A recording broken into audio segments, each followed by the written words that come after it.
Welcome all NFL fans, everyone across the nation. This is your Week 9 preview of the NFL from As the NFL Turns, and it's by the Come On In Sports Network. I am your host, Carlos Clayton from Uneducated Sports Talk. You guys, let's rock and roll. Thank y'all for another showcasing of this episode. You guys are awesome. Hit that like button, hit that subscribe button if you guys love all sorts of sports action, not just the NFL, but all sports action. Come on to the Come On In Sports Network. We got to offer you guys, so please hit that like button for this stream, and of course, subscribe to the channel, you guys. Thank y'all for showing love and support. You guys are freaking awesome, man. Like I said, this is Week 9, and now we have our pretenders and our contenders, right? We get a preview of that. Who's on the rise? Who's coming down to earth? We're going to break all that down, all of Week 9's action from early Sunday games to Monday night football. We got a nice slate of games for you guys, man. So thank y'all once again for showing love and support to this channel, man. Please, once again, hit that like button, hit that subscribe button, y'all. Hey, Week 9 is here, you guys. And I'm telling you, if you aren't in love with today's NFL or today's football, let's throw in college too, huh? Can we throw in college? I want to throw in college. Let me go ahead and wide screen for a second. I want to throw in college. I want to throw in NFL football as a whole. It just feels different this year. It feels like, although the NFL, there's a lot of quote-unquote bad teams, but there's a lot of contenders as well. And so many variables to this year that could go right or could go wrong for each team. And we're going to break all that down, man. So I'm super excited for what's to come for the rest of the NFL season. And let's check out our comments already. Who's showing love in the building already? Let's get it, man. All right, y'all, please hit that like button, hit that subscribe button if you guys are new to the channel. Thank y'all once again for showing love and support. And we got it all, man. So thank y'all. We got Twitter going on. We got YouTube, Facebook. So all the above coming in, showing love. So let's rock and roll, man. We got a good one. And hey, let's just get right into it, shall we? Let's get right into it. Our first game on the docket. Now, when you come down to the Dallas Cowboys, they're to talk around town, whether they're good, bad, mediocre. They're always to talk around town. And they have a big matchup as well against the Atlanta Falcons in Atlanta.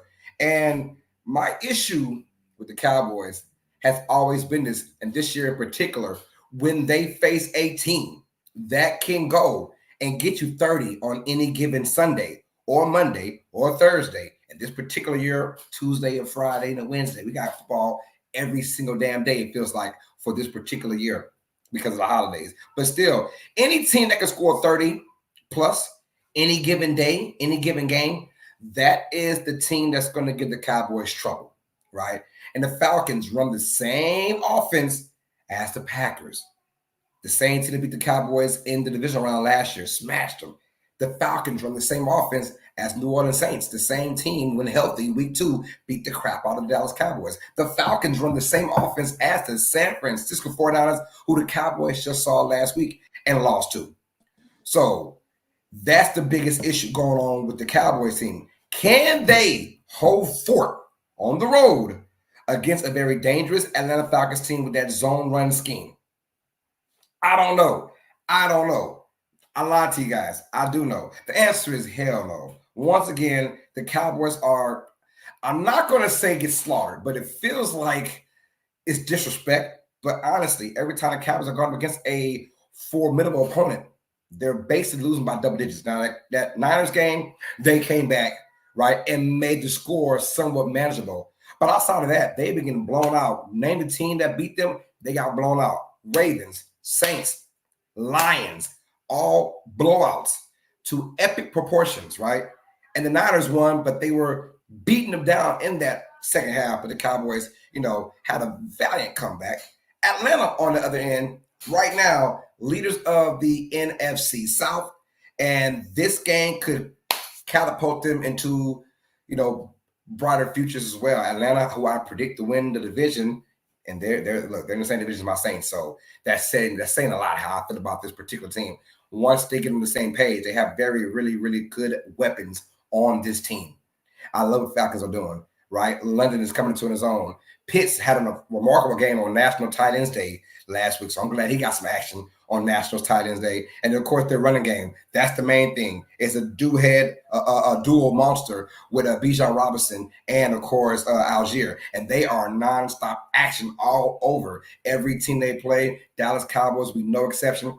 Falcons will win this game. And I got them winning very comfortably. And I think it'll be another double-digit loss by the Cowboys. I'm going with Atlanta to win this game. Yo, Jeremy's in the building, by the way, y'all. My guy, Jeremy, showing love. Yo, Jeremy, what's good with it, baby? How you doing, my man? Good to see you. Hey, likewise, man. I almost forgot you came on for a second. I was about to go to the next topic. Hey, who has the edge in this game? Cowboys, Falcons, man. Welcome back to the stream, brother.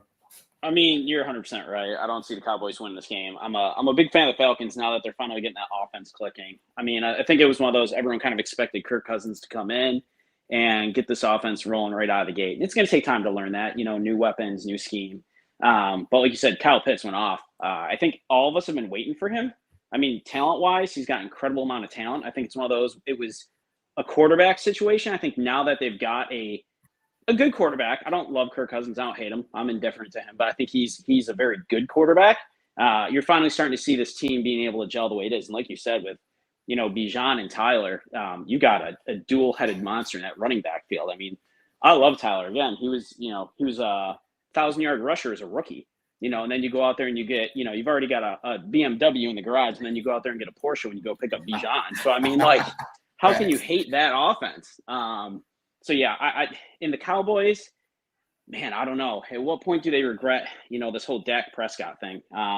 You got to start to wonder, like, did Jerry Jones make the wrong call? And I know Jerry loves his people, but, boy, they're paying him a lot of money, and they're not getting what they wanted out of him right now. And I'm wondering how many people in Dallas are looking around thinking, we really screwed this one up. But, yeah, I see the Falcons all the way on this one. And, yeah, I would say a comfortable margin. I think probably 10 points is what I would say as far as this game goes. I just don't see the Cowboys being able to keep pace. Will we say, let's just say that if we're going with our fortune teller minds and the Falcons do beat the Cowboys, is the season over for Dallas? Yes. At 3-5. Yes, I think so. Because look, at this point, you're losing to teams that you should have been able to beat or at least be competitive with. If they lose by double digits to Atlanta, I think the season's pretty much toast at that point. And then what gets interesting is, what do you do with Dak? There's all this talk, and I'm still a believer in Trey Lance, much like I was Malik Willis. And Malik Willis did not prove me wrong once he went to Green Bay. But I think there's something with Trey Lance, and I feel like at some point, when do you take a chance to see what you got with that kid? I mean, he never really had an opportunity. I would agree with you on that if they didn't give Dak his money just this past, half a season ago. So if that would have happened, my thing is like, okay, do you trade Prescott? Or I mean, that's the only way you can get Trey Lance in there is to trade Prescott because you're not going to bench Prescott for Lance. You're not going to trade him. Ass. No one's going to eat that contract at this point. I mean, that's the other thing they did. They kind of shot themselves in the foot because now you got this bloated contract, and nobody wants a average quarterback for that kind of money in this league, especially when you can just go and do like what the Commanders did. Go draft somebody, get them on the cheap, and next thing you know, you've got, Jalen Daniels or I'm not going to necessarily say Caleb Williams. I'm not sure where I still stand with him yet. But, you go draft a quarterback and take a shot and see what you can get on the cheap for the next couple of years. Yeah, you're right, though. Cowboys are really putting themselves in a bind with these contracts because, they got other guys who are looking to get paid as well. Michael Parsons. Sure.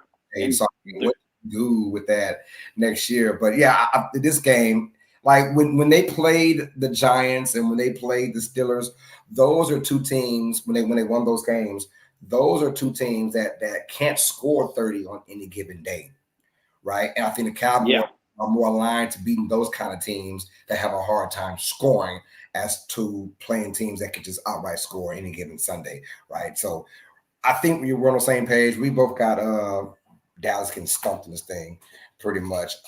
Cowboys fans, it's going to be a long road, baby. It's a long freaking road.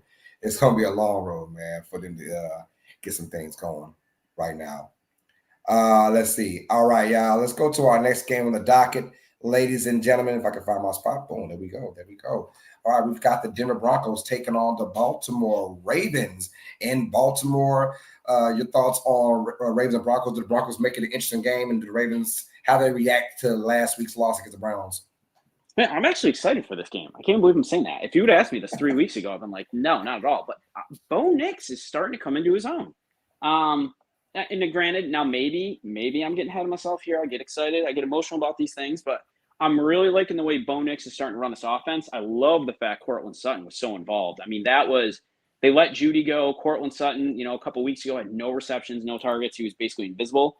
And now you see him starting to come into his own again. And I'm just starting to wonder, is Bo Nix really that good? Is he really that good? You got a great coach over there who's coached some amazing quarterbacks over the years. And maybe Bo Nix really is the answer. Like maybe Russell Wilson was meant to go, which I don't disagree with their move on that necessarily. I mean, good for him and Steelers. But, man, I don't know. And honestly, look, I got to root against the Ravens. I'm a Bills fan, right? I got to root against Lamar and the Ravens. I want Josh Allen to be the MVP this year. So I've got to go against the Ravens any chance I can get. And honestly, I'm still salty about that game. So for me, I want to see the Broncos win.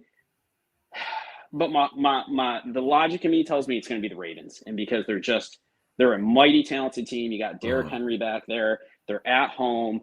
I'm not still 100% sold on Denver as much as they're starting to impress me and gel.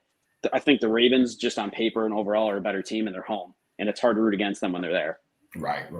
No, I agree. Ravens being at home makes the biggest difference. But I also agree with you as the Broncos are gelling. The last 4 or 5 weeks, you can tell the progress from each position, especially the quarterback position, and he's getting more comfortable as the NFL goes, or as the NFL turns, Yep. But yeah, I like what I'm seeing from this Broncos team.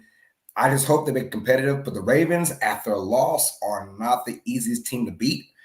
After an L, they come back and stump mud holes in people. And, I think the Ravens will just a little bit of KISS mentality, keep it stupid, simple. Yep. And then you should win this. I've always said outside of Kansas City, and even that, when the Ravens lose, they tend to really beat themselves. Yes. They've blown so many 4-quarter double-digit leads and, just the little things that go on with it, turnovers at the wrong time or unfortunate drops we saw last week against Cleveland that could have changed the game. And who knows? But, yeah, I'm going with the Ravens after a loss to the Browns. They're pissed off at home. And I'm just hoping the Broncos can make it competitive because that's a game that, look, Broncos could sneak in as a wild card team. You never know with this NFL season going on in the AFC. Broncos could be a 7th seed sneaking in there. It's possible. I mean, I don't think you're crazy on that logic at all. I mean, I think there's a couple front runners, right? Ravens, Chiefs, Bills, I think right now look like far and away head and shoulders above the rest. But there's a lot of really good teams after that all are competitive, that could have a shot at sneaking in and making it a really interesting playoff scenario. 40 the rapper says Bo Nix about to shred them up. What's up, 40? Good to see you. We got Jinwei Belandres as well, showing love. What's up, my guy? Jinwei's in the building. And we got the beautiful Anne Marie Elizabeth Rose Valowski says, good morning, Carlos, moderators, and everyone. What is up, Anne? How you doing, love? Always welcome to Come On In Sports Network. This is As the NFL Turns, hosted by myself, Carlos Clay from Educated Sports Talk. And, of course, we got our main man, Jeremy's in the building from Beware the Stampede. Y'all go check out his channel as well. Hit that subscribe button to Jeremy's channel. All right, y'all. So we got Ravens pretty much smacking the Broncos. Not smacking, but, I mean, I'm hoping it's a competitive game. But I got Ravens to do. I don't see a scenario where the Ravens actually lose this game and lose back-to-back games. Look, they're already behind in their own division. The Steelers are just, doing what Mike Tomlin does, is win games, baby. And right now they're looking at the Steelers currently in the AFC North, so they want to get back on track because, those Bengals and even the Browns, to a certain extent, they got some life in them. I'm just saying, Browns are only 2 wins right now, but they're a team that, if they can gel right, they can make some moves. So Ravens got to get these kind of wins against lower tier teams, in my opinion. All right. Hey, Jimmy, I'll let you take the lead on this thought. We got Dolphins versus Bills. You know that Jimmy is the biggest Bills fan in the world, man. Right now, they got the Bills -5.5 against Tua Tagovailoa-led Miami Dolphins team, who came off a loss to Arizona. Buffalo is still doing their thing. When everyone thought they would have a bad season, guys like myself thought this is still a playoff team, and they also had the role of keeping it stupid simple. Now that Stephon Diggs is out the way and a lot of that BS is gone too, they can get to business. How do you feel about Buffalo at home against Miami, brother? I mean, I love it. It's a beautiful day here in Western New York. Sun is shining. It's going to be mid-50s. Perfect day for afternoon football. Tua comes back. There's the X factor. You know, one is Tua going to make it through a whole game. You know, I think my personal opinion, I think he's crazy for continuing to play. That's just me. I mean, I get it, but health is one thing, and I worry about the guy first and foremost. But for me, the Bills should take this game. I think it'll be interesting because Tua's back, and it's a very different offense when he's in there. Overall, I'm sure Tyreek Hill is, you know, just more than excited to have him yes, back. yes, because he has been non-existent on that team ever since he's been out. I'm more excited for the Bills this year than I thought I was going to be going into it, to be honest. With Stephon Diggs leaving, Gabe Davis, who I love, being gone, you know, I really had to wonder. You got James Cook, you had Dalton Kincaid, Shakir, but it's like, okay, where's this all going to come from? Who's going to be the next guy to step up? Keon Coleman's looked really good as of late. yes. Amari Cooper coming over. I mean, basically on a rent-to-own contract for the rest of the year for what, $850,000? Like for number one receiver, I love it. I mean, it's funny because you look at the Jets and they go, well, we're going to go get Devontae Adams and pay him a fortune. It's like, well, we'll go get Amari Cooper and pay him next to nothing. And we all see how that's working out with the Jets right now, which is not great for them. And honestly, this is our division to lose at this point. You know, when you look at it, nobody on this division, I thought maybe the Jets and the Dolphins could be competitive. They just have not shown up at all this year. I don't see that changing today. I think Josh Allen's going to have another great day, as he's shown. You know, he's pushing that MVP conversation again this year. I hope he gets it. Like, I think he's deserving of it. It drives me nuts that Patrick Mahomes, even though they're undefeated with the amount of interceptions he's had, is still in that conversation. Because I don't think he's better than Lamar or Josh at this point. I mean, yes, they're undefeated, but his numbers don't reflect, you know, that type of level of play that you'd expect from an MVP. Right. That undefeated record is more towards the team itself overall, especially that defense playing lights out as they've been doing. So, yeah, I see Bills all the way in this one. I'm thinking they're going to easily cruise to this by at least 9. Honestly. Okay. I don't see the Dolphins keeping up. I agree with the win. The Bills the win. Maybe Dolphins do kind of keep it close a little bit. Maybe first half kind of scare you a little bit. That's how it usually goes with Tua and them. Those guys. Look, they got their weapons back. Tua looked okay last week against Arizona, albeit they should have won that game. I don't know how the hell they let Arizona come back and win, but that's football. Kyler Murray. Kyler Murray, man. Kyler is, boy, he's Mr. Up and Down, boy. He's a top 5 quarterback some days, and some days he's a below. Maybe comeback player of the year this year, potentially. Who can say? Yeah, you never know, man. You never know. He has a couple more big games in him this year. He could probably get that for sure. I'm going Buffalo to win this game at home. That team is rock and rolling. And look, I always tell folks, when you're in the NFL, everyone's talented.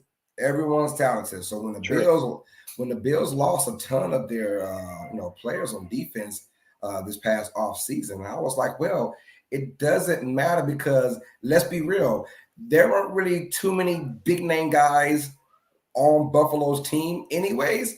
It was more of the defensive scheme that made the Bills a turnover machine. But you had Matt Milano, and everyone, including myself, got real nervous when Milano went down. And go figure, Dorian Williams from good old Tulane, has stepped up huge this season. And then so you get new guys coming in, but they follow the scheme.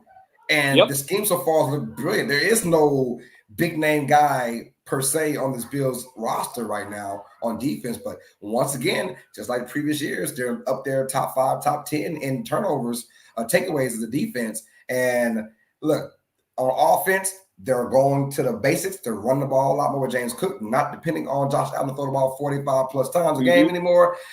He's not putting on a Superman cape. You want that for the playoffs.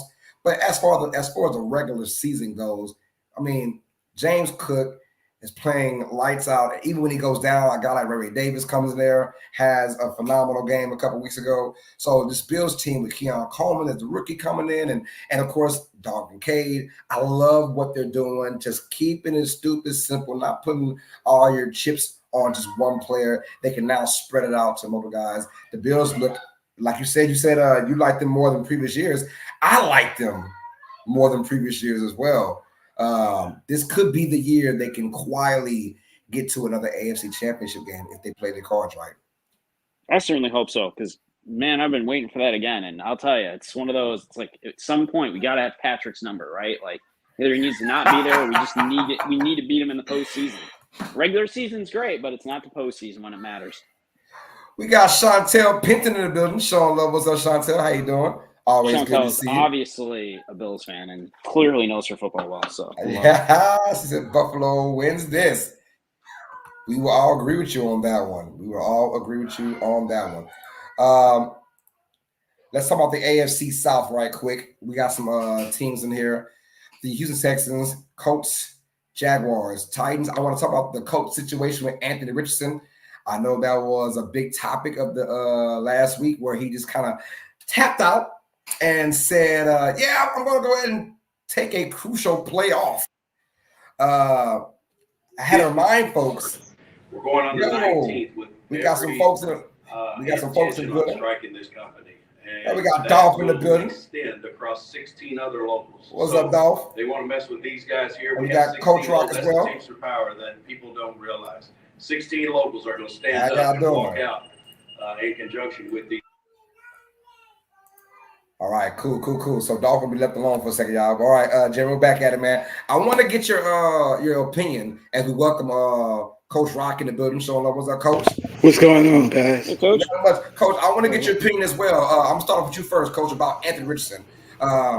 Crucial play. It was second down and long. He had a big run. He ran about maybe 4 or 5 yards, but also ran that particular play was probably about 20 yards. He gets tackled. He gets up past that old helmet. Says, "Hey, I need a break, man, on third down, a crucial third down." And this is a big game against them and the Texans for maybe the division at this point. What is your thought? Because now he got benched. He's benched. His future is looking very low for the Colts. What is your whole thought on that? On that situation with Richardson kind of tapping out? What kind of message it sends to your team? How do you feel about that? Is it too old school mentality, or is it one of those he's still young, let it ride out? What's up? Nah, man. If you notice, after Coach Rock, you notice the game has changed on my intro and everything. I mean, it just has changed to where we've catered to these young people. We've changed the games to now it's more about them than it is the coaches and everybody else. And I mean, he's just a product of what's going on, man. We babyfy these kids. We let them get away with too much now. And I'm more than sure that's not the first time he did that. That's the first time it's just been a coach grabbed it and dealt with it, And I really just, the game has just changed so much. So we cater to them so much now, man. We made the game softer, and we just cater too much to these young players, man. It's just about, whatever they want to do, they do now. Yeah. How about you, Jeremy? I mean, it's unfortunate. I think Anthony Richardson has a ton of natural talent, and we've seen that with a lot of players in this league over the years, right? He can be a dual threat when he figures it out. The biggest knock against him was his experience, and I think a moment like that just goes to show the lack of experience. Like I get you're tired, right? Everybody gets tired at some point when they played sports, right? We all did, but to take yourself out of a game, it's one of those things. It's a bad look, and at this level, it's like, look, man, you figure it out, right? Call a draw play, hand it off to the running back, like whatever you need to catch your breath. But to take yourself out of the game like that, it's a bad look as a rookie quarterback to the team you're trying to lead. That's right now in contention, right? And I think this is one of those growth moments. I do agree. I don't think the Colts are necessarily giving up on him.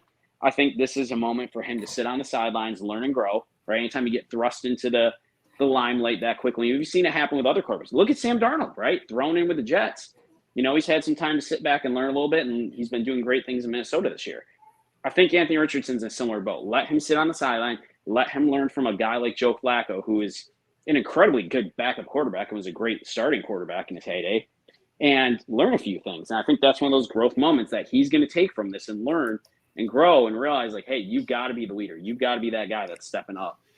So I don't think it's a terrible thing for him. I think it's one of those, he needs to step back and learn. And I think this was a good call on the coaching staff to let Joe lead this team. You're still in contention. He's going to give you the better shot to win right now.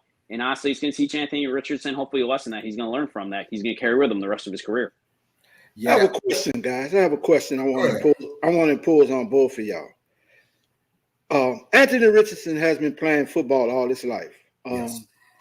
And you don't think there's been times when he had to make a lot of runs, a lot of scrambles, a lot of plays, and just this particular time he just tapped out? Why?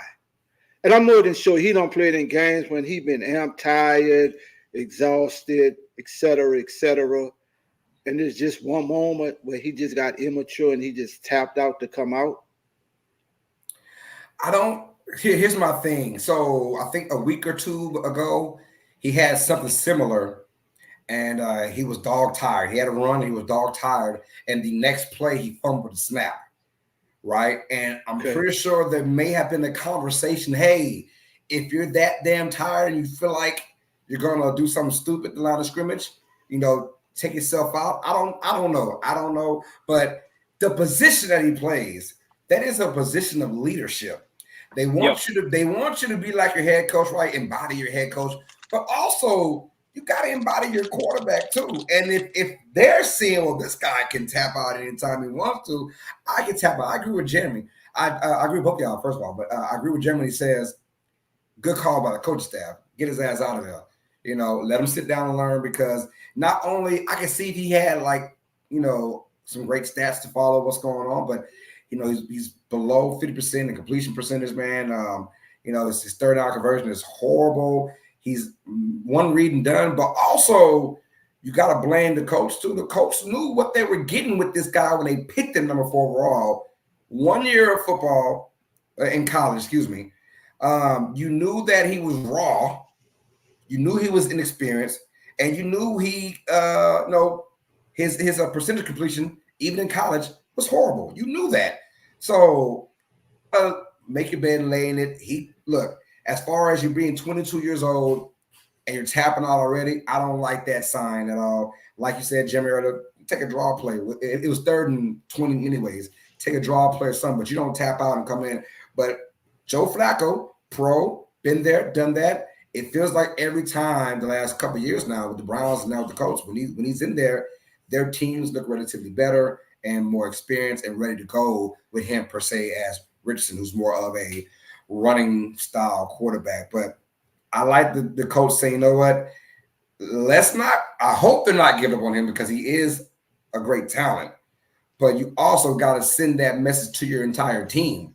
We are not going to stand for those kind of shenanigans, on top of that. So tough thing going on in the coast, but I think at 4-4, they're looking like we have a chance to make the playoffs. Hell, win the division too. We're only a game and a half back of Houston. We have a chance to win this division. We can't mess around by putting Richardson in. And one more thing before we go to the next topic. I'm hating the fact that the NFL is so quick to turn on people. Mind you, that 2022 draft class, they are about all gone on different teams or even out the NFL. And that's 2 years ago, right? So they want a C.J. Stroud. They want a Jaden Daniels. Those things don't happen all the way. Peyton Manning in 1998 threw 28 interceptions his rookie season, but they stuck with him. Or how about go the Aaron Rodgers, Jordan Love route? Sit his ass down for a couple of years. Even Pat Mahomes, who we all call now probably the greatest of all time, he sat a year under Andy Reid and learned, and he didn't get thrust into it from day one.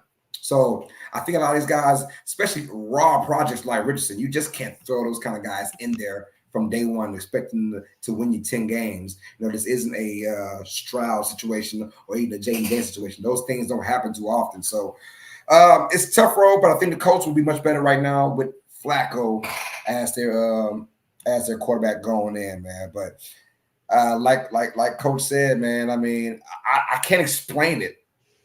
Coach, when you ask me like what's his mentality, what's he thinking, I can't explain it. Because the kids play so much football, man. I can say I'm more than sure he's had to make a lot of runs, strolls, play after play after play, to where he's been tired. And just for him to just tap out that instance just was weird, because he's played so much football, and I know he's been exhausted before. Well, I mean, I would have just lied. I mean, I lost my wind or something. Something. Just I'm like, yeah, I was tired.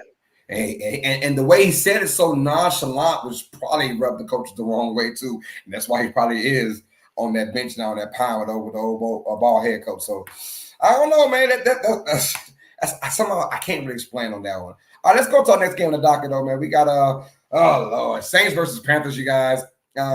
We can quickly go through this because both these teams ain't doing a damn thing this year. I got Saints winning just because I just think on paper they're just a slightly better team right now. And the Panthers, they went back with Bryce Young, and one thing the Saints have had is Bryce Young's number. In the 3 games we played against Bryce over the last 2 years, we have dominated that matchup. I'm going to New Orleans to win this game. That's the only team I think right now in the NFL we can beat. So how about you, Coach? I'm going whatever the concession stand selling good, man. Whatever concession stands got good. Let's go. How about you, Jeremy?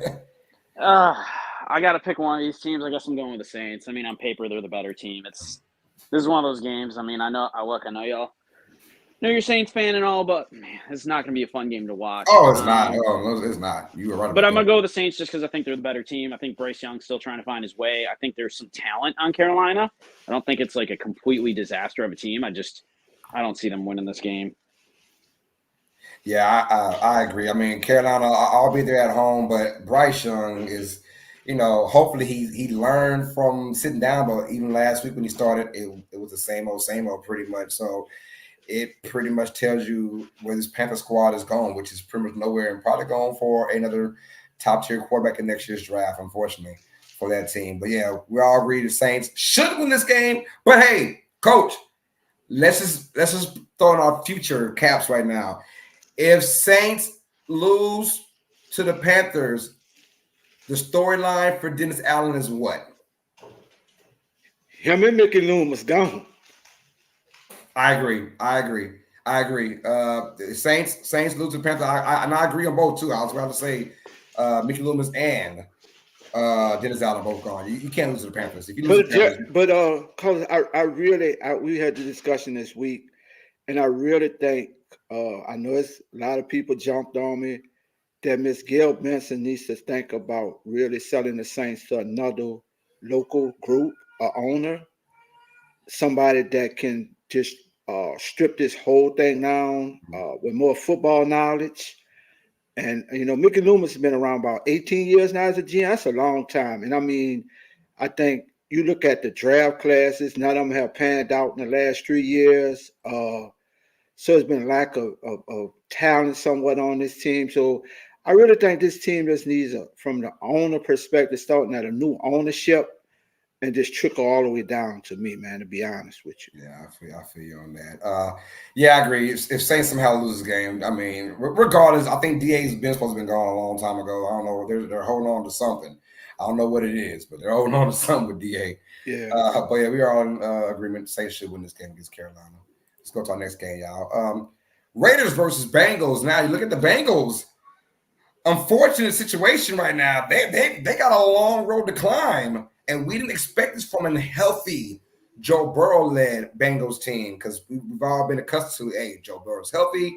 They go to the AFC Championship. They go to Super Bowl, right? Joe Burrow's hurt. They don't. So I don't know what's you guys' thoughts on Bengals and Raiders and who wins this game. What you thought? I'll take it, I guess. Go ahead, Jeremy. What's your thoughts? Yeah, Bengals. I mean, for them, we talk about Joe Burrow being a living die guy. I think it's the receiving core. You got to have T. Higgins and Jamar Chase out there. Obviously, the running back room's still a mess with Zach Moss and Chase Brown. They're still trying to figure out who's the starting running back, who's taking more carries, and I feel like week to week that's just running back by committee, which you do what you got to do. Neither of them are particularly stellar, but when you don't have Higgins, you don't have Chase in there, I think that is really tough for them to overcome. Those are their main go-to guys and their weapons. And yeah, Joe Burrow's important, but when those guys are out, they just cannot find an offense for anything on that team. The Raiders haven't impressed me yet. Maybe Desmond Ridder gets a chance to play this week and try and revive his career, now that he's in there. So maybe this is his opportunity where he'll get a shot, depending on how that game plays out. But for me, either way, the Bengals are going to win this game. I don't see the Raiders keeping pace on that team right now, especially with Adams gone. What you, Coach? Yeah, I'm going with you guys. Right? I'm going with the Bengals on this. The Bengals should win this game. Yeah, too much talent for this team to be almost 4 games below 500, whatever it is. Too much talent, man, and you gotta wonder if they do find a way to. Let's say they lose this game, man. I mean, panic mode like crazy in Cincinnati, and what do you do with Joe Burrow? Because although Joe Burrow's stats looking good this year, they're not. I mean, they're not playing well. Daddy, do you know what the face rag is? My mom told me to wash my face and brush my teeth and change that she needs to. I need to brush my teeth. I don't know. Hold on, y'all. Yeah. So, is panic sitting in for Bengals to lose this game right now? If you're part of Bengals culture right now, what is the mindset for the rest of the season? Survive. It's not good. It's not good. Said it's not good. I got Bengals also win this game. They just have to. The Raiders, like you said, no Adams. They're shutting themselves. They're still trying to find a way in. Ritter is going to be starting, I believe, in this game. Like you said, maybe he can rejuvenate his career. But we all saw it in Atlanta. I don't know. Bengals better win this game, and they're at home too. No excuses for this game to be lost for Cincinnati. Chargers versus Browns. I do like this matchup. I think both teams are kind of eerily similar in ways, and now they have the upstart from famous Jameis Winston. So he had a big win over Baltimore last weekend, and the Browns now their second win, and they said, hey, we still believe in Cleveland. Chargers beat down the New Orleans Saints, so they're one of those teams that are still vying for playoff positioning. Who wins this game, Jeremy?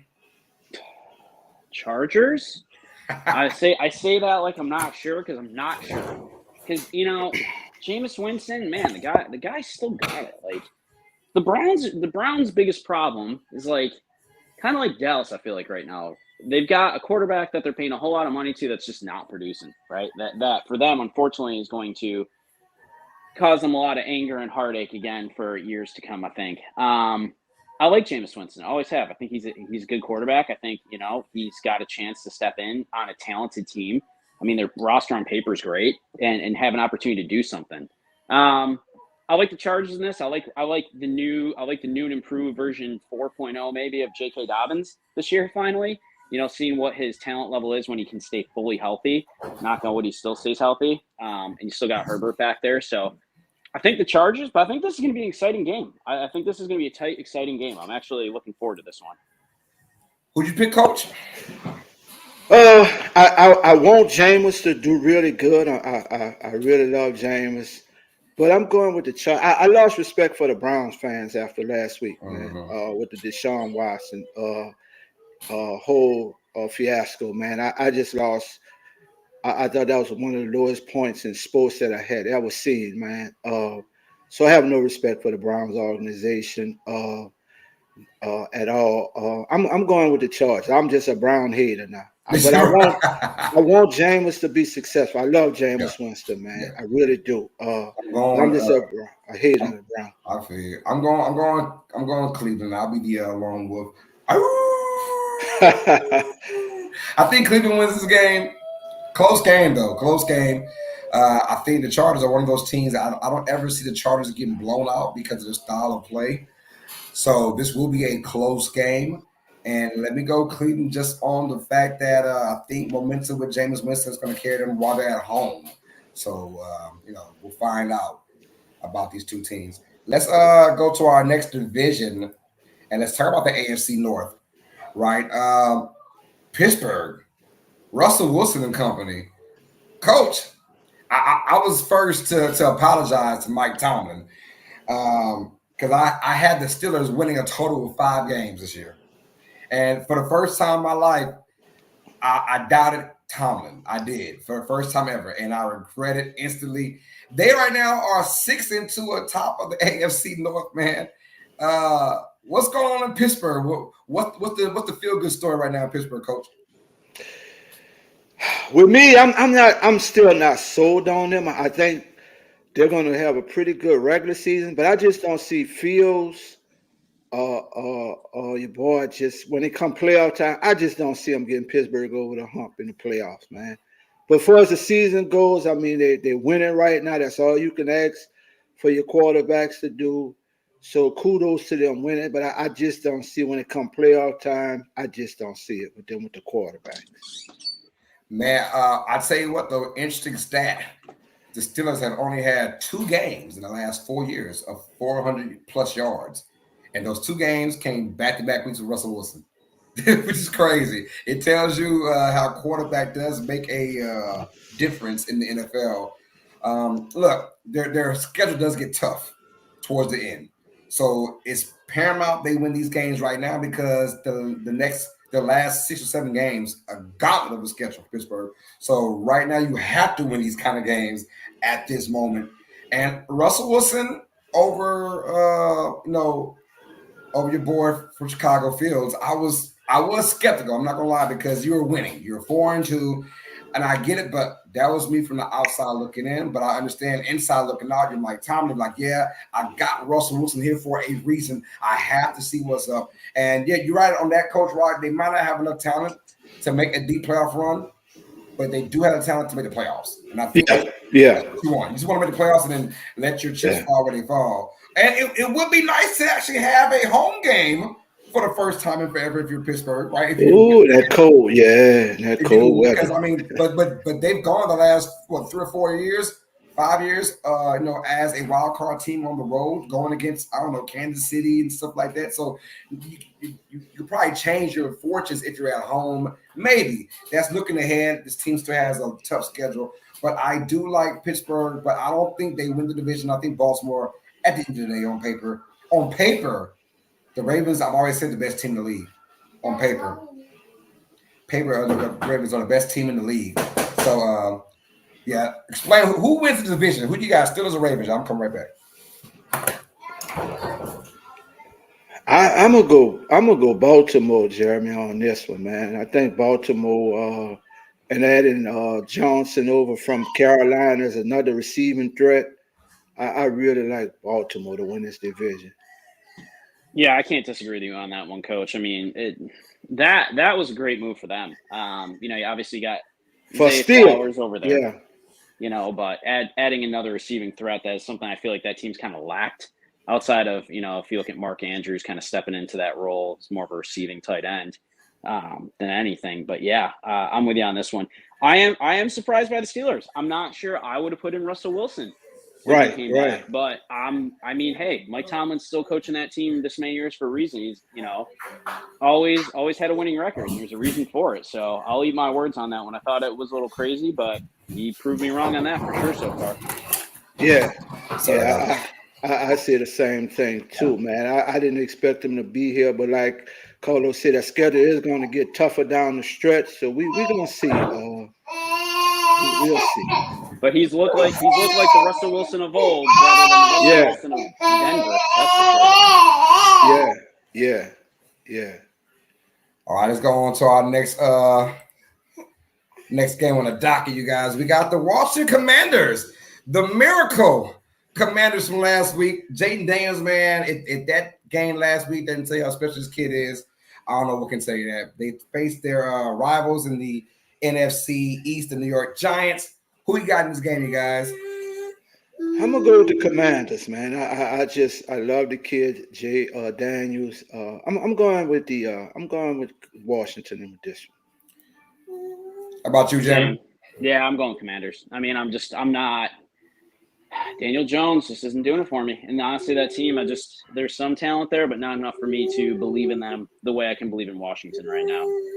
Hey, it's funny because if you guys watched the Hard Knocks episodes of the management, right? That was this past season, the off-season episode, and the Giants were really pitching hard to try and get Jaden Daniels. They knew it would be a long shot, but in conversations you heard between head coach and GM, they was like, if we can't get any receivers or if the quarterback fell on laps, who do you want? And they were on the money, all in agreement. We want Jaden Daniels. There was no Caleb Williams, no Drake May. They said we want Jaden Daniels. He's the best quarterback in this draft. And it's funny how they tried for a split second to get a conversation with Washington to maybe trade up for Jaden Daniels. Washington was having none of it. They wound up getting the Commanders, and look at this incredible season. Daniels already 1-0 against New York. I'm with you guys, 2-0. I got the Commanders beating the Giants, and the Giants are going to regret everything they've done with Daniel Jones. And to make y'all laugh, I said this already, if you ever watched the Hard Knocks episodes of the offseason with the Giants, the GM, he makes it known the first episode, I was not part of the Daniel Jones trade. He doesn't say it in an evil way, but he lets you know I wasn't part of that. I wasn't here when Daniel Jones got his his payday. So I find that very interesting, how that went down, and now they face each other twice a year. So, but I like this. I like this Commanders team, and they're a scary team. They're a scary team for anyone. Like whoever has to play this, they're loose, they're free. Daniel Snyder is no longer there as the owner, and that makes a big difference in Washington culture. Daniels feels good about this situation. Dan Quinn, who is a decent head coach. I mean, he is a Super Bowl appearance coach, so he knows how to get to Super Bowl for sure. I like what I'm seeing in Washington. Give them the devil to the Giants, man. Right. We can quickly go through this, you guys. Patriots and Titans. Give me Titans, just cause. Just give me Titans. That's right. I'm gonna take the Patriots on this one. What about you, Jeremy? How you feeling? I'm gonna go with the Patriots, even though this game's gonna be terrible. But I got to pick a team, so I'm going with the Patriots. So you're the lone wolf again. This game, I don't say that word often, but putrid. This game is going to be putrid, man. This game's going to be horrible, bro. I don't like both these teams. They're both vying for a top 5 pick in next year's draft. Although the Patriots did beat the Jets. The Patriots, out of these horrible teams, the Patriots might be the best horrible team in the NFL. That makes sense. So, speaking of, let's go to our AFC West division now. We've got Raiders, Chargers, Broncos, Chiefs. Y'all, do y'all realize that Pat Mahomes, and I don't know why he's an MVP talker. It's weird. Probably just because of name sake. But right now, they're 7-0, and Pat Mahomes has more interceptions than touchdowns. Right. That is saying a lot about this Chiefs defense. I've been telling folks over the last couple of years now, they've been very underrated. In the last 2 years, they have never given up more than 30 points at all, 30 points or more in a single game in 2 years, which is incredible because you feel like every team does at least once or twice a year, right? The Chiefs haven't done it at all in the last 2 years. I think most points scored in them was 27 in the last 2 years. But still, they're averaging their defense, I think, 15 points per game. People are scoring, and that tells you the testament of this Chiefs team. You give Pat Mahomes weapons, yes, he's going to dice him up. You give Pat Mahomes no weapons, he does enough to win games. That's what you want from your quarterback. When will we see the next Chiefs L? Is there an L in there in sight? I know we don't have any schedules right now for the Kansas City Chiefs, but do they take an L, let's say, the next 5 weeks? Like, do you see an L? Because they played so many close games. They probably get one, but I tell you, the worst thing that happened to the NFL was letting D. Hopkins go to Kansas City. Ooh, yes. Man, I think once that chemistry gets between him and Pat, man, that team going to be real scary, man. That team going to be real scary. I agree. I'm not saying D. Hops gets you 1,000 yards in the next 8 games, but D. Hops, his route running, he just needs a good quarterback. That's all he's been missing since he's joined Tennessee, since he's left Deshaun Watson, excuse me. He hasn't had a really good quarterback that throws in the football. Well, now he's got that Pat Mahomes, the best quarterback. So that combination could be scary for Kansas City. And not just that. If they get Lattimore out of New Orleans to put that Conda back, they could probably Lattimore out of New Orleans. Yeah, the trade deadline is coming soon, you guys. Sooner than you think, man. So watch out for that. Yeah, they have reached out to New Orleans on that trade. I don't blame them. I would too. I'll reach out because Lattimore, when healthy and when motivated, he is a top 3 corner in the game. Yeah. So Chiefs looking scary, man. I don't. As much as I think the Chiefs are their most vulnerable, which was probably last year, and they won it all, right? This year, they're better than last year, but they're still in a vulnerable stage. But you're right, though, Coach. Even if they take an L or 2, are we really worried about Kansas City? I'm not. Right. Just get there in the playoffs. They say, hey, any place, any time, any schedule, any weather, we don't care. We go out there to win. I think this team is a championship built team with a championship built mentality, and I got them right now going for the 3-peat, man. Because as much as they are vulnerable, they were worse last year and still won the Super Bowl. Man. So yeah, good luck, man. Now they got D-Hop coming in, and we'll see him probably from Monday. Tomorrow night. Yeah, tomorrow night. Yeah. So let's go. Let's keep it with the divisions at the moment. We'll go and we'll talk AFC East already. Let's go down to NFC now. All right, a scary team out there that I think is starting to get their stride now. We'll talk about them in just a moment. I want to quickly talk about the Eagles for a second in the NFC East, man. Loving what they're doing. That was a big win against Cincinnati, which I know I think we're in unison saying the Bengals beat the Eagles. That did not happen. The Eagles showed me something for the first time since their Super Bowl run 2 years ago. Jeremy, I want to get your thoughts on Philadelphia right quick about this Eagles team, man. Do you see them being a competitive team down the stretch for the NFC? Yes. I mean, that team still has a ridiculous amount of talent on it. I think on talent alone, that team can get over the hump if they need to. I mean, you got Jalen Hurts still, you got Devontae Smith looking great. Decent running back room. Like, they have all of the pieces to be a good offense. It's just trying to figure it out. And I feel like with Jalen Hurts, sometimes it's so up and down and almost a Dr. Jekyll, Mr. Hyde if he's going to step it up, right? You got Saquon there now. And on talent alone, I feel like this team can win any game and be in any game. It's just, can they make it happen and put it together? So I think once it all clicks and they really figure it out, I think this team is going to be a very, very, very good team. They already are, but I think they can still take another step. I think that's the thing with me with Washington. I feel like Washington's kind of where they are. They're a great team. I don't think they can get a whole lot better right now than where they are. But I feel like with the Eagles right now, they're not playing to their capability. And that's the part for me that really puts it over the top. Is it me, or has Washington, Philadelphia, and Dallas all played the Giants, but they haven't played each other yet? Washington hasn't played Dallas yet. Eagles haven't played Washington yet. Washington hasn't played Philadelphia yet, but they've all played the Giants so far, which is crazy. So that's where things will come in hand, especially Eagles and the Commanders when they start playing those divisional games down the stretch. I want to see how does Jaden Daniels do in a real divisional game, not against the Giants, but against the Eagles and the Cowboys. How does he fare in those kind of situations? Because that's where your money's worth now, especially Philadelphia as well. Like, let's see what you do in the division, because you're built to win the division, not become second place to a Commanders team after the first half of the season. So I'm very interested to see about this division. But the Eagles, yeah, I like them to be competitive. I like them.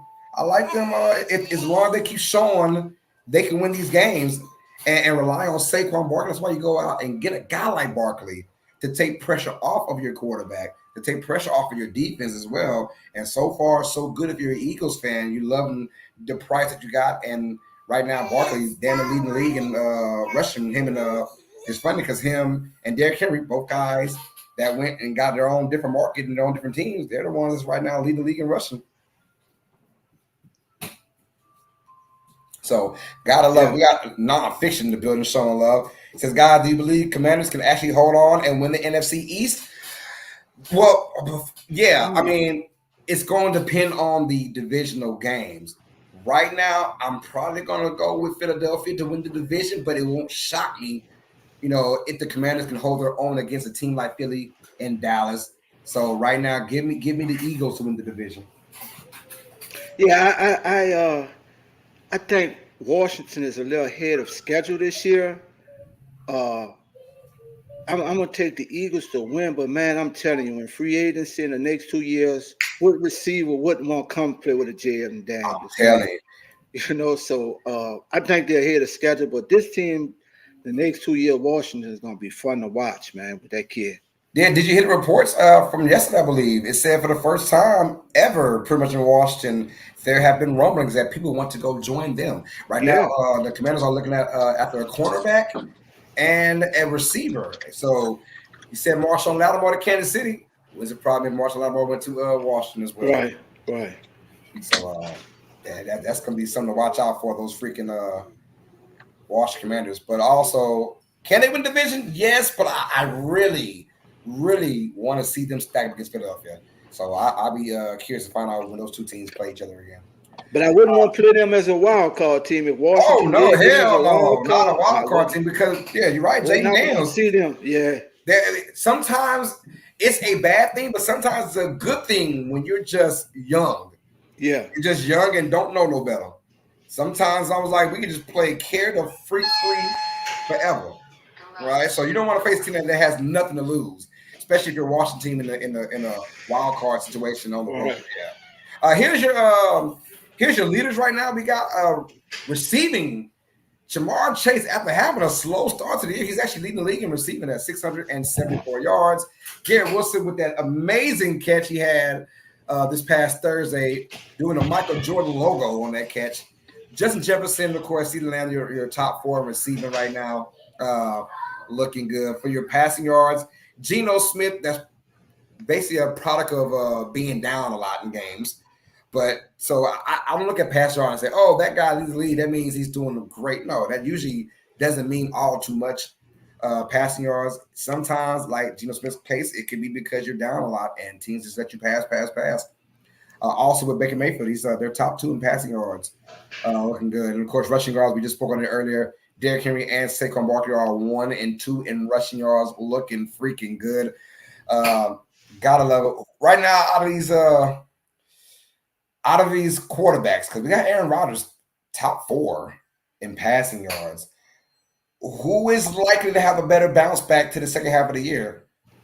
We have Stroud or Aaron Rodgers in the Jets, or Stroud in the because Stroud, albeit the numbers aren't what they were last year, talking about touchdown interception ratio, and he's just coming off his worst game again, pretty much of his career against the Jets. And they lost that game. Do you see the Texans getting healthy and making a run for a top spot? Or how about those Jets? Which team that you think is has that one last spark in them? I guess I'll go. Man, that's tough. I want to say, I can't believe I'm gonna say this. I think the Jets because they still haven't put it all together. Aaron Rodgers is talented. You got a good receiving core. You've got a solid running back who's also a great receiving back in Breece Hall. I think that division outside of the Bills is still wide open right now with the way that the Patriots are playing and the way that the Dolphins are playing. So I feel like for me, it's Aaron Rodgers, honestly.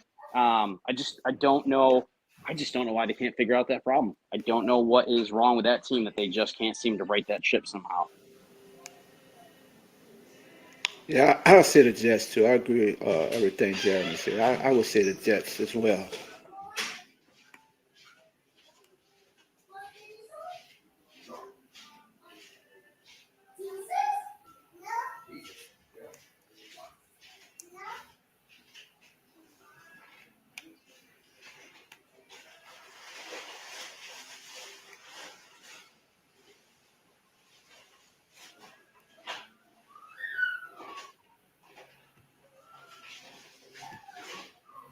We lost Carlos.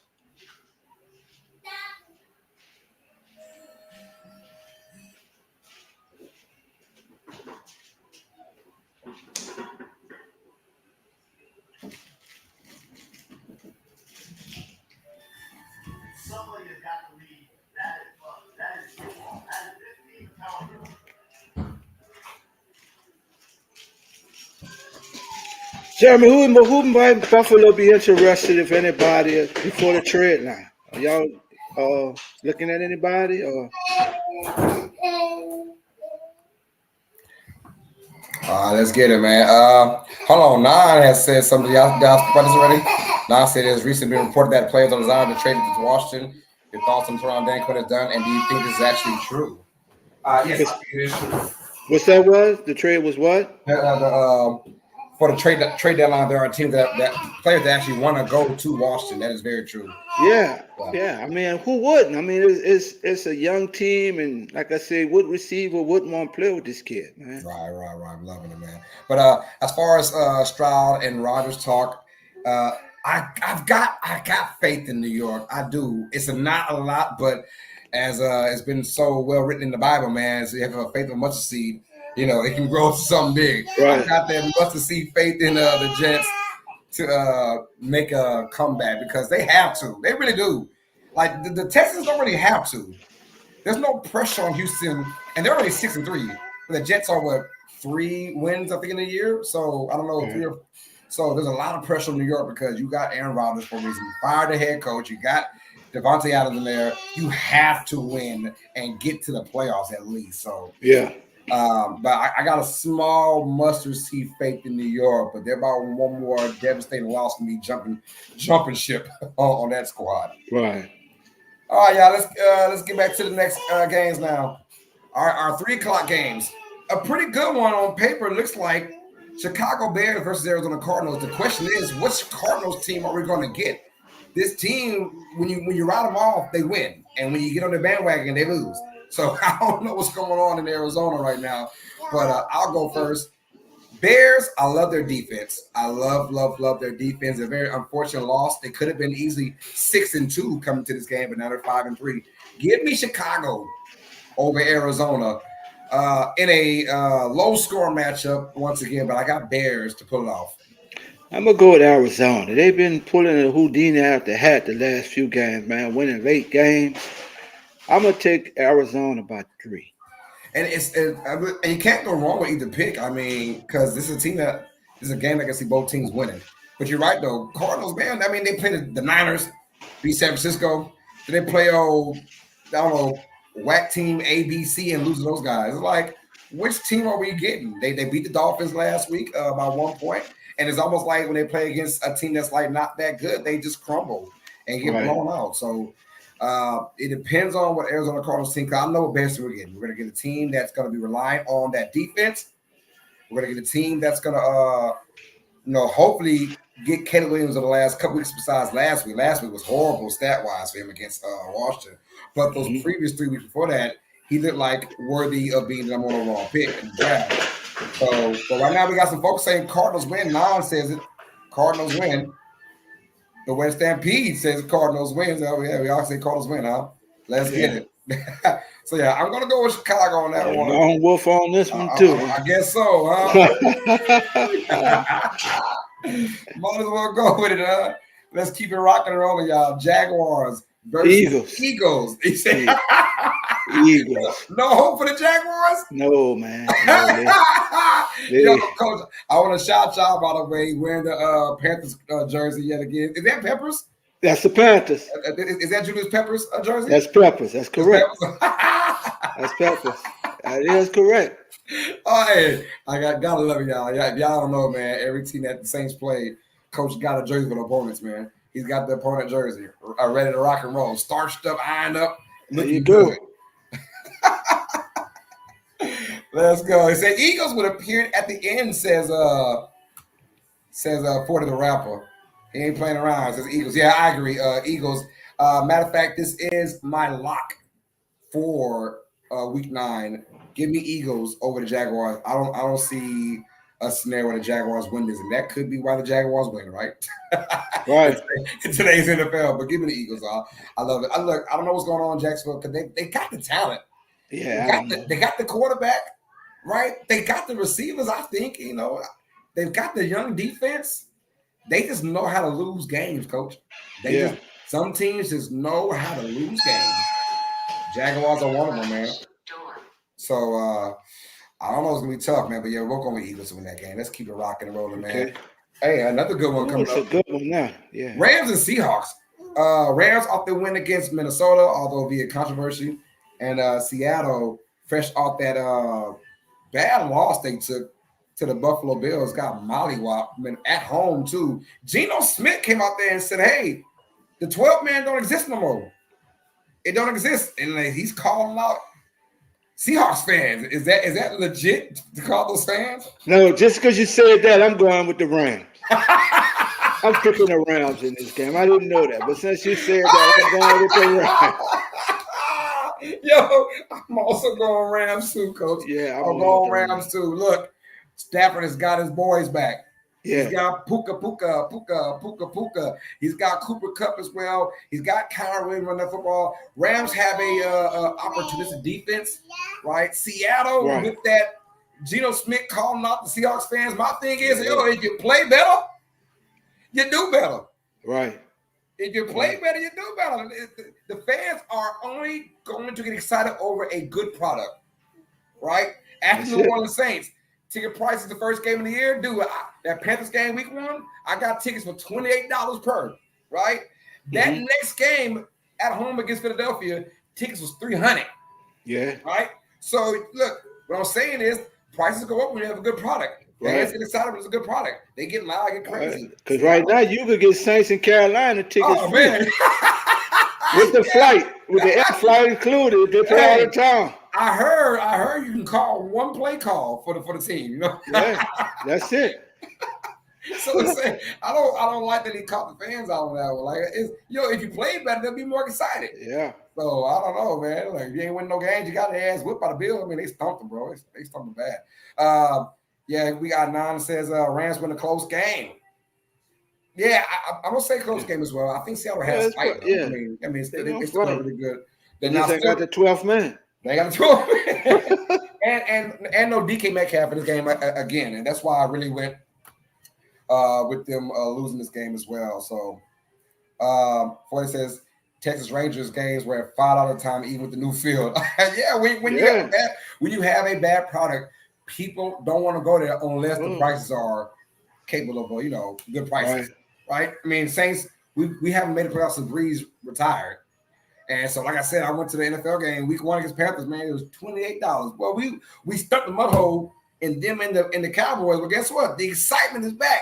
Now tickets skyrocketed, $300. Yeah, that's so. I mean, and they get more excited when you win. So come on, Gino, give out a good product, bro. Give out a good product, and we'll talk. We can talk 12th man all day. Let's keep going now to the NFC North, which currently is the best division. This is the AFC North of last year, pretty much, where there's a potential for all 4 teams to make the playoffs. Will it happen? I'm not quite sure. But let's talk about today's game, right?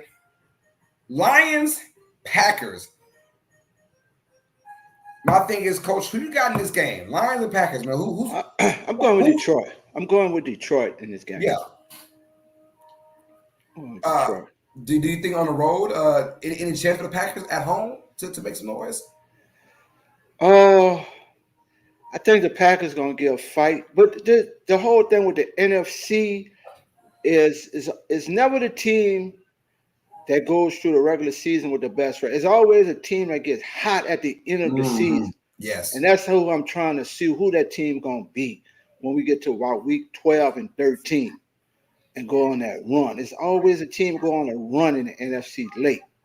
But I think Love is playing. It's gonna be a real good game, though. It's gonna be a real good game to watch, though. I'm actually going to call this game on my channel, you guys. So come on, Uneducated Sports Talk, 3:15 p.m. Central Time. We're going to call Lions versus Packers. I got the Lions winning this game as well. And I do believe, Love is going to play, but I think the Lions right now are just on cruise control. I mean, that offense has just been phenomenal wherever they go so far this season. Now, you're in Green Bay, a little colder weather outside. I don't know the actual temp in Green Bay, but Packers are at home, and the Lions have played a lot of turf games so far this season, a lot of games on turf. So they do go outside. Let's see if that makes a difference in this game. But right now, I'm just going to go with the Lions win this one. But I agree with you on that hot team. I think Packers could be that team to watch out for towards the end of the year to get hot and and do something. I got that feeling more for the Packers than I do for the Lions, but I have a feeling we'll see these teams again in the playoffs against each other. I got a feeling somewhere down the line, Lions versus Packers, whether it be the NFC Championship or divisional round or whatever. I got a feeling we'll see these two teams again in the playoffs face each other somehow. All right. Oh, life lessons for the Vikings.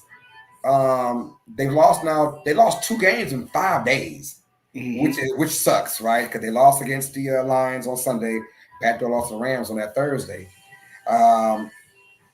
Now they had a nice little break because of that Thursday night game. What do you tell Minnesota fans or Minnesota players? We lost 2 in a row, but where's the silver lining for Minnesota to go back to where they were just a couple weeks ago?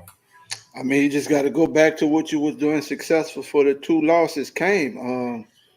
I think that's the biggest thing they have to do is go back to what they were doing. But then, I don't know. Is the real Minnesota starting to show up now? Well, you know I what can I'm say saying? it is. I mean, the games they lost were close, so they're close games. So it's not like they got blown out. I would tell these guys, look, gentlemen, it happens all the time. We're not going to go undefeated. No one ever goes undefeated besides the 72 Dolphins. We're not going to go undefeated. We're going to take some L's down the road, but it's about how you look while taking the L. I think the Vikings, for the most part, both those games against the Lions and the Rams, they had some good things going on for them. So wouldn't be no panic in Minnesota if I'm a Vikings coaching staff and players. We got Samuel Wilkinson is in the business. What's up, bro? Dolph, Jackson, Carlos, PJ, good evening, y'all. What's up, Samuel? Good to see you, my guy. Nan says, Coach. He said, Coach Rock will love prevail today. Would have love not live here anymore. Love don't live here anymore. Yeah, we're both going Detroit in this one, but I wouldn't be shocked at all if the Packers found a way to win. Is that game on TV today, Carlos? Oh, yeah, yes, sir. Yes, that's the trip. It's going to be the man, America's game of the week. Yeah, so I'm definitely going to call that and watch it. Yeah, we about that. So we just broke down Lions and Packers. Right. So let's go Colts and Vikings now. We just had the conversation about the Colts and, how can they backdoor and get over that 2 straight losses. Well, they have a really good coach team, and we broke down how they shut down Richardson for now and got in Flacco. This is a game to watch. Both these teams, I feel like it's a must-win for both these teams. Vikings don't want to lose 3 in a row, and Colts feel like they have a chance at the playoffs. Who you got in this game, Coach? I'm going with the Colts. I'm going with the road team. Oh, I'm going to be the lone wolf already. I'm going with the Colts in this one, baby. Yo, I like that, though. I like that. I'm going Vikings. I'm going Minnesota. But I'm with you as far as I won't be shocked because one is Joe Flacco.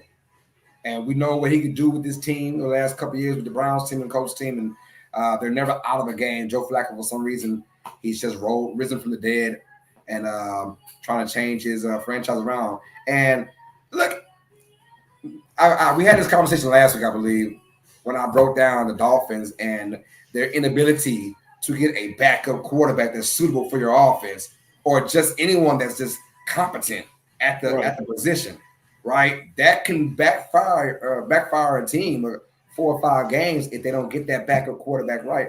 The Colts made it their mission, knowing we have maybe an injury-prone young quarterback. Let's go out there and get a Joe Flacco. And Flacco come out there and win you 2, 3, 4 games. Now you're hoping that Flacco can win you games to go to the playoffs this year. So I'm going Vikings because their offense, man, once they get going, man, Jefferson is just a handful. But wouldn't be shocked that Colts defense kind of puts the Vikings on ice a little bit. So I let you lone wolf for Coach. He did the lone wolf already. Let's get it, man. Yeah. We got Monday Night Football. Monday Night Football. Tampa Bay Buccaneers taking on the undefeated Kansas City Chiefs. Unfortunately, Coach, I don't think this is going to be close either. Yeah, I want to get your thoughts on this, man. I don't think it's going to be close. I mean, Tampa Bay lost both of their top. Yeah, I want to ask you that question. All right. That's tough. You're in the situation, and I get it. Never give up, never die mentality. They're down 10 points. They're at their own 15-yard line, the Buccaneers, whatever. There's 43 seconds left. Would you have already thrown the towel and just ran? Yeah. Or would you try and get something? No, I'd have threw the towel when we just get ready for next week. That game was over. Yeah, that game was over. I agree with you, but I also understand that the concept of anything can happen. 43 seconds, but there was no timeouts. You're on your own 15-yard line. You got to score two scores. You got to get an onside kick. You got just too many variables. I'm not mad at them. This could have been a 3-score game, and I'm pissed. But a 2-score game, I can't get all the way mad on that situation. But very unfortunate to lose. And I think is Evans out for the year, right? That was like a torn hamstring. Yeah. And it was crazy because he was questionable and almost on the doubtful list before the game started, but he wound up practicing and said he could do it, man. And that's just very unfortunate for Tampa Bay. You're right, though, Coach. I think the Chiefs win, and this could be their – besides that win over the Saints, this could be another one of those games, right, where they just like they don't score. They probably scored 24 points in this game, but it's just mollywhopping, guys. I'm with you on that. Chiefs win. I got 24-9 Kansas City, but it won't even be close per se. But it's very unfortunate for Tampa Bay because they had a good thing going on, and now it feels like it is the Falcons' division to lose. But I think they really have to make a move on this trade deadline to get a receiver. I think Tampa Bay has to be a team that's making calls to see what receivers out there via the trade deadline coming up.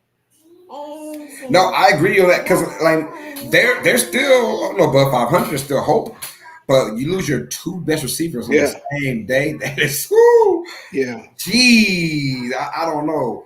I feel like we're missing a game, so I'm gonna just go back and see we're missing a game on there. Make sure it was all love. No, we're good. It's not that many games on the schedule this week. It feels like there's a lot of teams on bye, man. All right, Coach. I'm going to send it off to you now, Coach, because we got to get our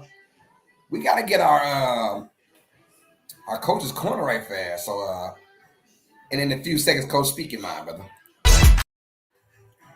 All right, Coach, the corner is yours, man. What's good with it, man? What's your thoughts, baby? We got this guy here was an 8-time NBA All-Star, NBA All-Star second team, 2001, 2-time NBA third team, 4-time NBA Defensive Player of the Year, 3-time NBA All Defensive Team, 3-time NBA All Defensive Second Team. And this morning, we just want to give a shout out to, we just lost this guy, Dikembe Mutombo, man.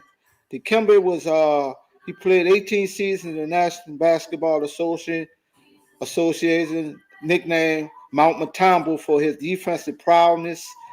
He's commonly regarded as one of the greatest shot blockers and defensive players of all time. Outside of basketball, he was known for his humanitarian work. So shout out this morning to none other than the late, great Dikembe Mutombo, man. Well, I'm glad you mentioned that because I don't think it was enough love for Dikembe when he did pass away. It wasn't a lot of talk on it. So I'm glad that you, I know it's been a few weeks now, y'all, but still glad to hear that, man, because he was one of the greatest, man. And, of course, like you said, what he did for his community and his folks out there back in Africa, man, I mean, that was awesome. Yeah, so, man. And he was young. I didn't know he was still that young. Yeah. He was still in his 50s. I didn't know that. Great person, man. Great person. Yeah. So, but thank you for that. I appreciate that, man. That's Coach's Corner with Coach Rock, y'all. And sometimes they didn't got about football. It's just whatever coach think about, man. And so I know this is going to Mutombo and his family as well because great player and even a better person. Yeah. From what I've heard from everyone. So yeah. All right, Coach. All right, let's talk about who do you think? You know what? I want you to give a pep talk, right? A pep talk. We need a pep talk to. I don't care what team. I don't care what player. I don't care if organization, coach. If you had a pep talk for a week 9 person, player, whatever, who's it gonna be? Hold on.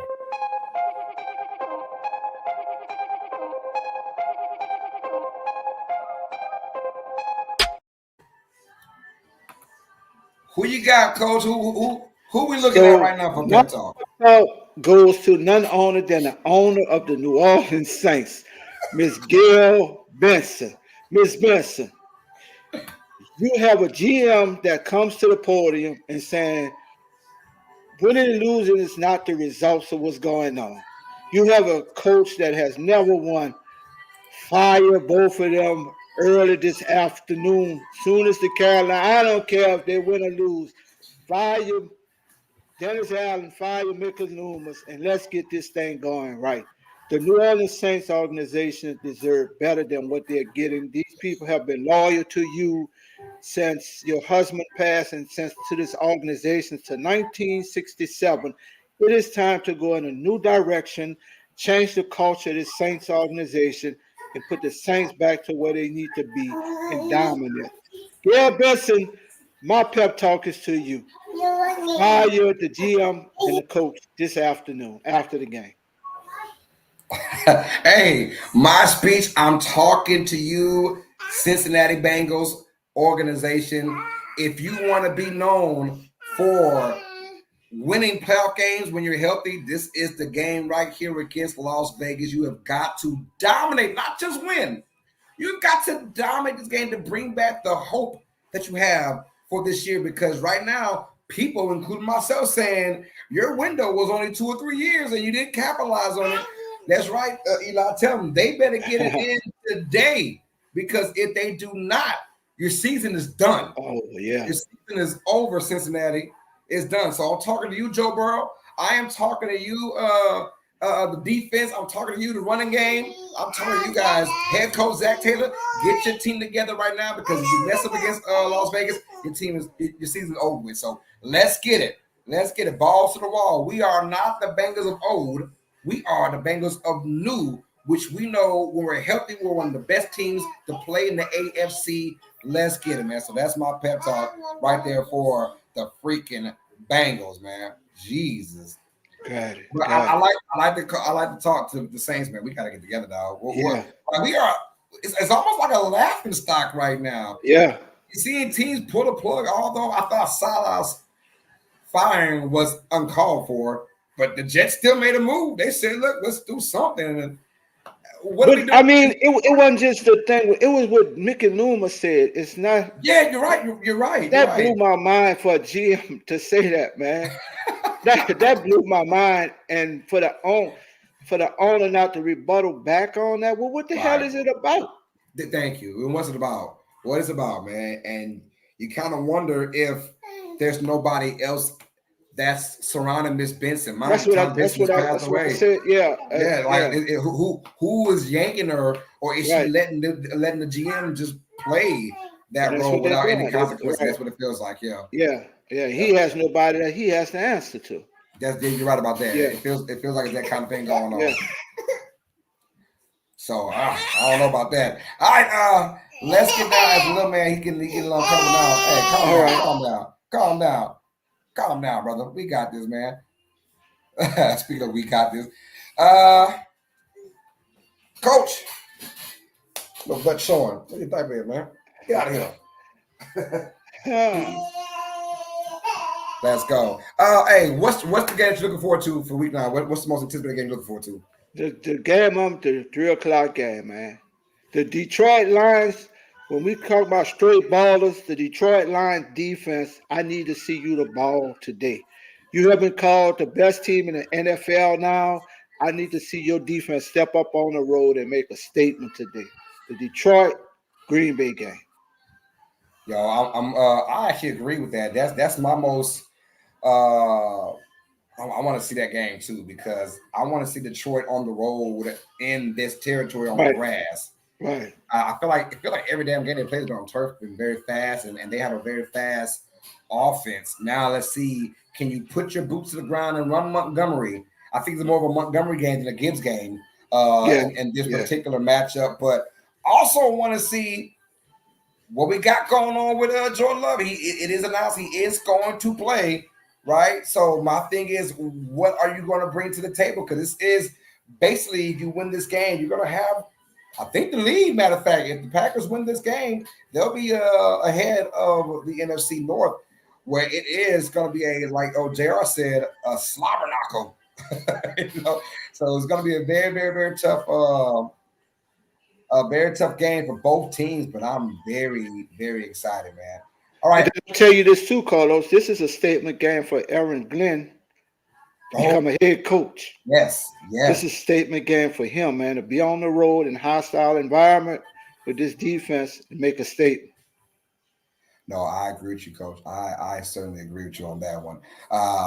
And I'm also excited to see. Chicago against Arizona, how they bounce back from that L. Yeah. I want to see if you really about that life. Will you take Arizona seriously? Because right now, every time someone just kind of holding back against Arizona, they're beating those teams, man. Arizona, you know. So I want to see Chicago. Can you bounce back from that L you took? So NFC North is going to be on display, in my opinion, for Week 9. Yeah. All right. I was trying to find the straight baller video, but I can't find it. So I gave it already. That Detroit defense today. That's my baller. Oh, that's your straight baller? That's my straight baller. That defense got to show me something today. Oh, I got you, man. My straight baller, I'm going.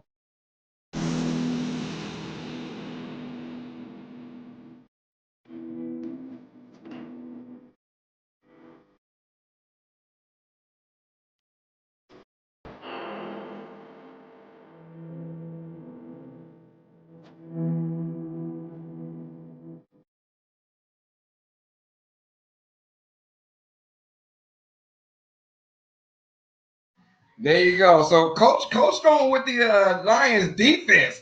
Straight balling, huh? I like that.